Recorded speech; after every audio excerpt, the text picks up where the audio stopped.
ಎಲ್ಲರಿಗೂ ಕಥಾ ಕುಸುಮ ಯೂಟ್ಯೂಬ್ ಚಾನೆಲ್ಗೆ ಸ್ವಾಗತ. ಸಾರ್ಥಕ್ ಅವತ್ತು ಬೇಗನೆ ಮಲಗಿದ್ದ. ಆದರೆ ಇಚ್ಛಾಳ ಬಳಿ ನಿದ್ದೆ ಸುಳಿಯಲಿಲ್ಲ. ಅವಳು ಮನಸ್ಸಿನಲ್ಲಿ ಇದುವರೆಗೂ ಯಾರಿಗೂ ಜಾಗ ಕೊಟ್ಟವಳಲ್ಲ.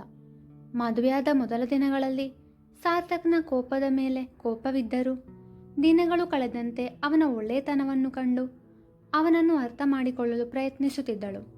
ಅವಳಿಗೆ ತಿಳಿಯದೆಯೇ ಅವಳ ಮನಸ್ಸಿನಲ್ಲಿ ಅವನನ್ನು ಪ್ರೀತಿಸಲು ಶುರು ಮಾಡಿದ್ದಳು. ಆದರೆ ಈಗ ಅವಳ ಪ್ರೀತಿ ಅವಳ ಗಂಡನನ್ನು ಇಬ್ಬರು ಹುಡುಗಿಯರು ಪ್ರೀತಿಸುತ್ತಿರುವುದು ಹಾಗೂ ಅವನನ್ನು ಪಡೆಯಲು ಪ್ರಯತ್ನಿಸುತ್ತಿರುವುದನ್ನು ತಿಳಿದು ಹೇಗೆ ತಾನೇ ನಿದ್ದೆ ಬರಲು ಸಾಧ್ಯ? ಮರುದಿನ ಬೆಳಗ್ಗೆ ಸಾರ್ಥಕ್ ಜಾಗಿಂಗ್ಗೆ ಹೊರಟಾಗ ಅವನ ಜೊತೆ ಆರತಿ ಮತ್ತು ಕೀರ್ತಿ ಇಬ್ಬರು ಹೋದರು. ಅದನ್ನು ಕಂಡ ಇಚ್ಛಾ ಕೂಡ ಅವರ ಜೊತೆ ಹೋದಳು. ಅರೆ, ಯಾವತ್ತು ಬೇಗ ಎಳೆದವಳು ಇವತ್ತು ಬೇಗ ಎದ್ದು ಜಾಗಿಂಗ್ಗೆ ಬರ್ತಿದ್ದಾಳೆ. ಏನಾಗಿದೆ ಇವಳಿಗೆ?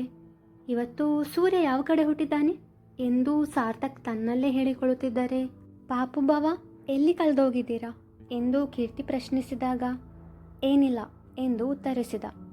ಆದರೆ ಅವನ ನೋಟ ಯಾವ ಕಡೆ ಇದೆ ಎಂದು ಅರಿತವಳು ಅವನ ಕೈ ಹಿಡಿದು ಬೇಗ ಬನ್ನಿ ಬಾವ ಎಂದಾಗ ಆ ಕಡೆಯಿಂದ ಆರತಿ ಅವನ ಇನ್ನೊಂದು ಕೈ ಹಿಡಿದಳು. ಇಚ್ಛಾಗೆ ಇದು ಯಾಕೋ ಅತಿ ಎನಿಸಿತು. ಅವನ ಬಳಿ ಹೋದವಳು, ರೀ, ನಿಮ್ಮ ಹತ್ರ ಸ್ವಲ್ಪ ಮಾತಾಡಬೇಕು, ಸ್ವಲ್ಪ ಬರ್ತೀರಾ ಎಂದು ಕೇಳಿದಾಗ ಇಬ್ಬರು ಸ್ವಲ್ಪ ಕೈ ಬಿಡಿ ಎಂದು ಆರತಿ ಹಾಗೂ ಕೀರ್ತಿಗೆ ಹೇಳಿದವನು ಇಚ್ಛಾಳ ಬಳಿ ಹೇಳು ಎಂದ. ನಿಮಗೆ ಆರೋಗ್ಯವಾಗಿ ಇರಬೇಕು ಅನ್ನೋ ಆಸೆ ಇದ್ದರೆ ಸುಮ್ಮನೆ ನನ್ನ ಜೊತೆ ಮನೆಗೆ ಬನ್ನಿ ಎಂದಾಗ ಅವಳ ಮಾತು ಅರ್ಥವಾಗದೆ ವಾಟ್, ಏನು ಹೇಳ್ತಿದ್ಯಾ ಎಂದು ಕೇಳಿದ. ನಿಮಗೆ ಅರ್ಥ ಆಗೋ ಥರ ಹೇಳ್ತೀನಿ. ನನ್ನ ಬಿಟ್ಟು ಬೇರೆ ಹುಡುಗಿ ಜೊತೆ ಕ್ಲೋಸ್ ಆಗಿದ್ದರೆ ನಿಮ್ಮ ಕೈ ಕಾಲು ಮುರಿತೀನಿ.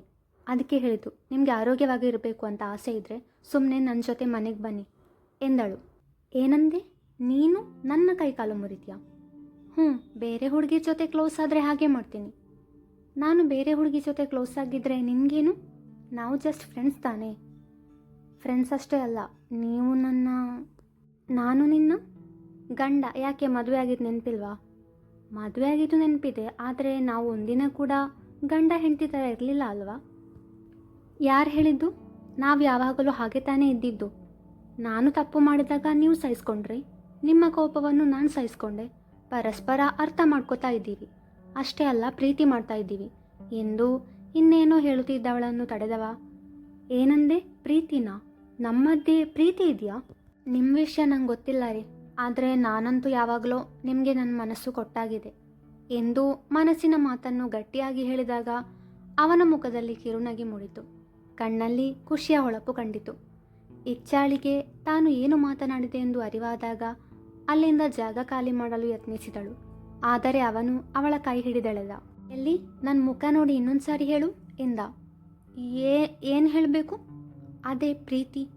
ನಾನೇನು ಹೇಳಿಲ್ಲಪ್ಪ ಎಂದು ಅವನ ಕೈಯಿಂದ ತನ್ನ ಕೈ ಬಿಡಿಸಿಕೊಳ್ಳಲು ಯತ್ನಿಸಿದಳು. ಆದರೆ ಅದು ಸಾಧ್ಯವಾಗಲಿಲ್ಲ. ನಿನ್ನ ಮನಸ್ಸಲ್ಲಿ ಇರೋದನ್ನು ಸರಿಯಾಗಿ ಹೇಳು, ಆಗ ನಾನು ನಿನ್ನ ಕೈ ಬಿಡ್ತೇನೆ ಎಂದ. ಹೇಳಿಲ್ಲ ಅಂದರೆ ಇವರು ಬಿಡೋ ಥರ ಕಾಣ್ತಿಲ್ಲ ಎಂದು ಮನಸ್ಸಲ್ಲಿ ಅಂದುಕೊಂಡವಳು. ಅದು ನನಗೆ ನೀವಂದರೆ ತುಂಬ ಇಷ್ಟ. ನಿಮ್ಮನ್ನು ಬೇರೆ ಯಾರಿಗೂ ಯಾವ ಕಾರಣಕ್ಕೂ ಬಿಟ್ಕೊಡಲ್ಲ ಎಂದವಳು ಕಣ್ಣು ಮುಚ್ಚಿ ಹೇಳಿದಾಗ ಚಪ್ಪಾಳೆ ಸದ್ದು ಕೇಳಿ ಕಣ್ಣು ತೆರೆದಳು. ಆರತಿ ಮತ್ತು ಕೀರ್ತಿ ಇಬ್ಬರು ಸಾರ್ಥಕ್ನ ಅಕ್ಕಪಕ್ಕ ನಿಂತು ಚಪ್ಪಾಳೆ ತಟ್ಟಿ ನಗುತ್ತಿದ್ದರು. ಇಚ್ಛಾ ಏನೂ ಅರ್ಥವಾಗದಂತೆ ಅವರತ್ತ ನೋಡಿದಾಗ, ಸಾರಿ ಅಕ್ಕ, ನೀನು ತಿಳ್ಕೊಂಡಿರೋ ಹಾಗೆ ನಾವು ಪಾಪು ಭಾವನ ಪ್ರೀತಿಸ್ತಾ ಇಲ್ಲ ಎಂದಳು ಕೀರ್ತಿ. ಇಚ್ಛಾಳಿಗೆ ಅವಳ ಮಾತು ಕೇಳಿ ಖುಷಿ ಹಾಗೂ ಆಶ್ಚರ್ಯ. ಆಗ ಆರತಿ, ಹೌದು ಅಕ್ಕ, ನಾವು ಸುಮ್ಮನೆ ನಾಟಕ ಆಡಿದ್ವಿ ಎಂದವಳು. ನಮಗಿಬ್ಬರಿಗೂ ಇವನು ಅಂದರೆ ಪ್ರಾಣ, ಆದರೆ ನೀವು ಅಂದ್ಕೊಂಡಿರೋ ಥರ ಅಲ್ಲ. ಒಬ್ಬ ಅಣ್ಣನಾಗಿ ಇವನು ಅಂದರೆ ನಮ್ಗೆ ತುಂಬ ಇಷ್ಟ ಎಂದಳು ಸಾರ್ಥಕ್ನ ಕಡೆಗೆ ತೋರಿಸುತ್ತಾ. ಹಾಗಾದರೆ ಈ ನಾಟಕ ಎಲ್ಲ ಯಾಕೆ ಬೇಕಿತ್ತು ಎಂದು ಇಚ್ಛಾ ಪ್ರಶ್ನಿಸಿದಾಗ, ಅದನ್ನು ನಾನು ಹೇಳ್ತೀನಿ ಎಂದಳು ಕೀರ್ತಿ. ನಾವಿಬ್ಬರು ಜೊತೆಯಲ್ಲೇ ಓದಿ ಬೆಳೆದದ್ದು. ಇಬ್ಬರಿಗೂ ಅಣ್ಣ ಅಂದರೆ ಪಾಪು ಭಾವ ಅಂದರೆ ತುಂಬ ಇಷ್ಟ. ಅವನ ಮದುವೆ ಸಡನ್ನಾಗಿ ಮಾಡಿದರು. ನಮಗೆ ಅವತ್ತು ಬರೋಕ್ಕಾಗಲಿಲ್ಲ. ಅವನ ಪ್ರಾಣಕ್ಕೆ ಅಪಾಯ ಇದೆ ಅಂತ ಜಾತಕ ಹೊಂದಾಣಿಕೆ ಆದ ಹುಡುಗಿ ಜೊತೆ ಮದುವೆ ಮಾಡಿಸಿದ್ರು ಅಂತ ಗೊತ್ತಾಯಿತು. ಜಾತಕ ಹೊಂದಾಣಿಕೆ ಮಾತ್ರ ನೋಡಿ ಅದು ಹೇಗೆ ಮದುವೆ ಮಾಡಿಸಿದ್ರು? ಅಷ್ಟೇ ಅಲ್ಲ, ಮದುವೆಗೂ ಮೊದಲು ನೀವಿಬ್ಬರು ಪರಸ್ಪರ ನೋಡಿಲ್ಲ, ಮಾತಾಡಿಸಲಿಲ್ಲ ಅಂತ ಗೊತ್ತಾಯಿತು. ನಿಮ್ಮ ಮದುವೆ ಫೋಟೋ ನೋಡಿದಾಗ ನೀವು ಇಷ್ಟ ಆದ್ರಿ. ಆದರೂ ನೀವು ಹೇಗೆ ಏನು ಅಂತ ತಿಳ್ಕೊಬೇಕಿತ್ತು. ನಮ್ಮ ಪಾಪು ಭಾವನನ್ನು ನಿಜವಾಗ್ಲೂ ಪ್ರೀತಿಸ್ತಿದ್ದೀರಾ ಇಲ್ವಾ ಅಂತ ತಿಳ್ಕೊಬೇಕಿತ್ತು. ಅದಕ್ಕೆ ಮುಂದೆ ನಾನು ಹೇಳ್ತೀನಿ ಎಂದಳು ಆರತಿ. ನಾವಿಬ್ಬರು ಇಲ್ಲಿಗೆ ಬಂದಾಗ ನೀವಿಲ್ಲಿರಲಿಲ್ಲ. ಅಣ್ಣನ ಜೊತೆ ನೀವು ಇಲ್ಲದೇ ಇರೋದು ನೋಡಿ ಕೋಪ ಹಾಗೂ ಬೇಸರ ಆಯಿತು. ಮತ್ತೆ ನೀವು ಬಂದ ಮೇಲೆ ನೀವು ಹೇಗೆ ಅಂತ ತಿಳ್ಕೊಬೇಕು ಅಂತ ನಾವಿಬ್ಬರು ಭಾವನನ್ನು ಪ್ರೀತಿಸ್ತಿರೋ ಥರ ನಾಟಕ ಆಡಿದ್ವಿ. ನಿಮ್ಮ ಮುಂದೆ ಬೇಕಂತಲೇ ಭಾವನೆಗೆ ತುಂಬ ಹತ್ತಿರ ಇರೋ ಹಾಗೆ ನಾಟಕ ಮಾಡಿದ್ವಿ. ನೀವು ಕೇಳಲಿ ಅಂತಾನೆ ನಾವಿಬ್ಬರು ಭಾವನನ್ನು ಹುಚ್ಚಾಗಿ ಪ್ರೀತಿಸ್ತಿದ್ದೀವಿ ಅಂತ ಮಾತನಾಡಿದ್ವಿ. ಇನ್ನೊಂದು ಕಾಮಿಡಿ ಏನು ಗೊತ್ತಾ ಅಕ್ಕ, ನೀನು ಮತ್ತು ವೃದ್ಧಿ ಮಾಡಿದ ಪ್ಲ್ಯಾನ್ ಕೂಡ ನಮಗೆ ಗೊತ್ತಿತ್ತು. ನೀವಿಬ್ಬರು ಮಾತಾಡಿದ್ದನ್ನು ನಾವು ಕೇಳಿಸ್ಕೊಂಡಿದ್ವಿ. ಆಮೇಲೆ ನಮಗೆ ಅಡುಗೆ ಮಾಡೋಕ್ಕೆ ಬರುತ್ತೆ, ಅದು ನಮಗೆ ಭಾವನೆ ಹೇಳ್ಕೊಟ್ಟಿರೋದು. ನೀವು ಖುಷಿ ಪಡಲಿ ಅಂತಾನೆ ನಾವು ಉಪ್ಪು ಅಲ್ಲ ಬೇಕಿಂಗ್ ಸೋಡಾ ಅಂತ ಗೊತ್ತಿದ್ರು ಅದನ್ನೇ ಪದಾರ್ಥಕ್ಕೆ ಹಾಕಿದ್ವಿ. ಭಾವ ಬೈದಾಗ ನಮಗೇನು ಬೇಜಾರಾಗಲಿಲ್ಲ, ಬದಲಿಗೆ ನೀವು ಖುಷಿ ಪಡೋದು ನೋಡಿ ನಾವು ಖುಷಿ ಪಟ್ವಿ. ಆವಾಗ ನಮಗೆ ಒಂದಂತೂ ಅರ್ಥ ಆಯಿತು, ನಿಮಗೆ ಭಾವ ಅಂದರೆ ತುಂಬ ಪ್ರೀತಿ. ಅವರ ತಂಟೆಗೆ ಯಾರೇ ಬರಲಿ ನೀವು ಅವರನ್ನು ಸುಮ್ಮನೆ ಬಿಡಲ್ಲ, ಮತ್ತು ಭಾವನ ಕಡೆ ಬೇರೆಯವರನ್ನು ಸುಳಿಯೋಕ್ಕೂ ನೀವು ಬಿಡಲ್ಲ ಅಂತ. ಆಮೇಲೆ ರಾತ್ರಿ ನೀವು ನಮಗೆ ಊಟ ತಂದು ಕೊಟ್ಟ ಕ್ಷಣ ಅಮ್ಮನ ನೆನಪಾಯಿತು.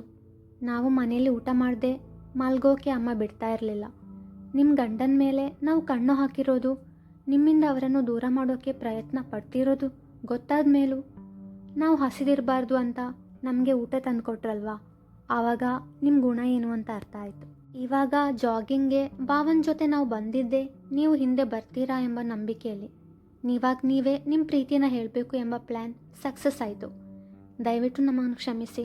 ನಿಜವಾಗಲೂ ಭಾವ ಅಂದರೆ ನಮಗೆ ಅಣ್ಣನ ಥರ. ನಾವು ಯಾವತ್ತೂ ನಿಮ್ಮಿಬ್ಬರನ್ನು ದೂರ ಮಾಡಲ್ಲ.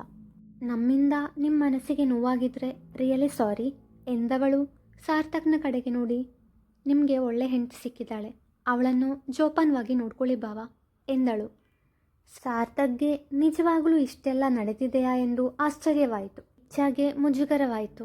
ಐ ಆಮ್ ಸಾರಿ, ನಾನು ನಿಮ್ಮ ಜೊತೆ ಹಾಗೆ ನಡ್ಕೋಬಾರ್ದಿತ್ತು ಎಂದು ಇಚ್ಛಾ ಹೇಳಿದಾಗ, ಹೇ ಟೇಕ್ ಇಟ್ ಈಸಿ ಎಂದಳು ಕೀರ್ತಿ.